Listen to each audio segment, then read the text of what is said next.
Are e-cigarettes addicting a whole new generation?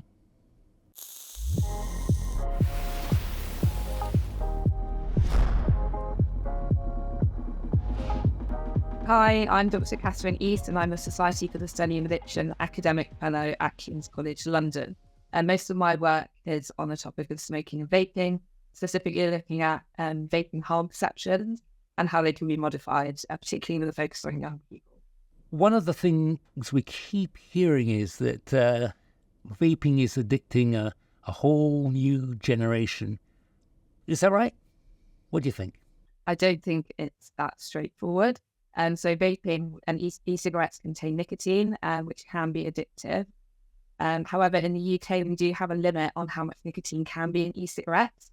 And so this is 2% or 20 milligrams per milliliter. And so we do have a limit on how much nicotine can be in e-cigarettes to help to reduce their addictive potential. It's important to bear in mind that over the past decade, we've seen a reduction in smoking prevalence alongside rapid increases in vaping, which suggests that as smoking has gone down, vaping has gone up. And so rather than addicting a whole new generation, it's possible that people are transitioning towards vaping and away from smoking, and the vaping is a substitute to smoking. And we also know that vaping can help a lot of adults who smoke to quit smoking.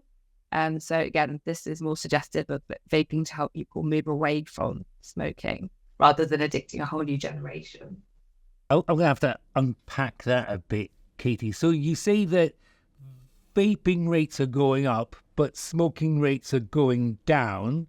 Are they kind of, is that the same everywhere? Are they just cancelling themselves out?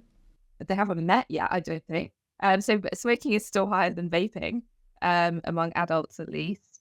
But we know as well that the types of people who smoke are also like the types of people who vape. And so some people refer to this as a kind of common liability or like shared risk factors for both products. And there's also evidence to suggest that there's a kind of genetic vulnerability to using both products. So people who vape are also more likely to smoke, and the other way around as well. So not necessarily they're addicting a whole new generation, but that people who use nicotine will use nicotine. This is interesting. So you said something about common liability and genetics. What? So is there a gene that kind of predicts your ability to get addicted to nicotine? Is that it? I don't know if there's any evidence to suggest that specific genes will cause addiction, but there have been studies that have found that that as a kind of broad risk-taking type of person, and that they might are more likely to engage in smoking and vaping. And so, are we just getting people to vape to use their nicotine for a different product? In which case, we're no further forward. Or is it still about the same proportion of young people who use nicotine, or are we seeing an increase in nicotine use among young people? So I think the most recent data suggests that nicotine usage remains stable over time. So again, consistent with the idea that vaping and smoking are substitutes for one another. You still do maybe sometimes work on the International Tobacco Control Study, right? Now, the ITC study is a great thing, and it started off with 4 countries, didn't it?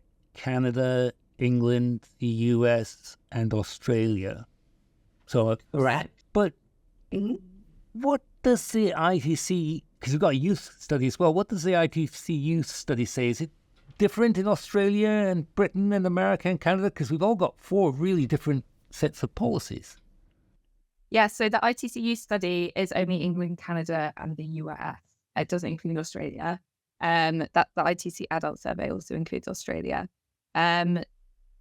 So when I said about the finding that perceived addiction to vaping is twice as high among people who vape and smoke compared to people who just vape, that is from the ITC youth survey in England.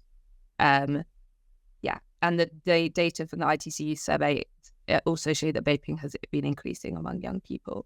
It's important to bear in mind that the ITC youth survey is age 16 to 19.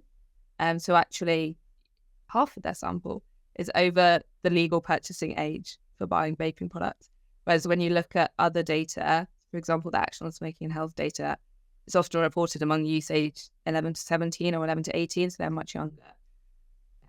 Okay, so in the true or false version of my question, Dr. Katie East, vaping is creating a whole new generation of addicts. True or false? Oh. Okay. Thanks, Katie. It's been lovely chatting to you. See you later.